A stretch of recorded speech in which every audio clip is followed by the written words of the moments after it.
Would you buy a ticket? You are listening to The Competitor's Brain. This is episode number 40, and I am Lauren Fox. So one thing to consider is baseball became popular because people wanted to buy tickets to watch their favorite players play. So they found something, they saw something that they liked. There was something entertaining about the game, and then they became fans. They became fanatics for specific players that they just enjoyed watching. And that brought them back time and time again.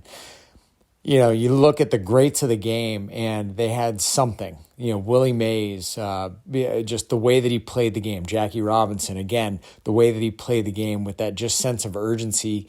And you look at players now, Mike Trout selling out on defense, Mookie Betts with what he's able to do with switching positions and just the way that he plays. Shohei Ohtani, how miraculous it is that when he's healthy, the guy's one of the best pitchers in the game and also one of the best hitters in the game. Last night he had one off the bat that was 118 miles an hour and went 450 feet. So you look at that though, and yes, some of these guys are absolutely superhuman, but then you have some players that people just enjoy watching, that fans become enamored with because of the way that they play the game. And they might not be the best player. They might not be the most, the guy who's going to hit the ball the farthest, the guy who's going to throw 95 miles an hour and strike guys out.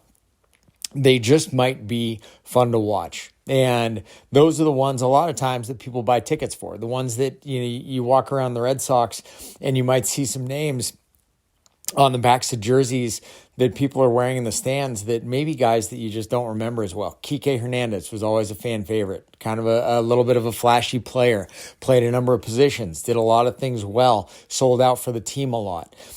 You look as a Dodger fan, one that I remember is Steve Sachs, who played second base for them in the 80s. He was a guy, he would walk, he would run full speed down to first base.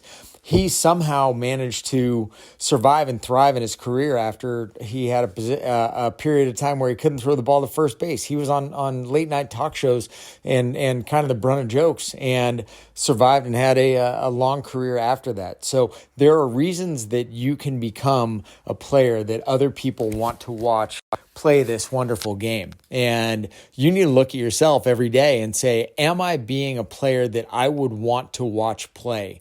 Am I going out there, again, with a level of enthusiasm that would make somebody want to buy a ticket to watch me play? Am I playing in such a way that somebody would want to buy a ticket to watch me play? Playing with a level of reckless abandon, running into fences, not necessarily, I don't want you injured, but playing with a level of enthusiasm, a team first mentality, reckless abandon on the bases. Am I going after balls? Am I backing plays up? Am I doing all the right things without, you don't have to be crazy flashy. You don't have to be the most talented guy. There are a lot of players over the years that have not been the most talented, but have been fan favorites. And the reason they're fan favorites is because people identify with it. They identify with the players that grind day in and day out.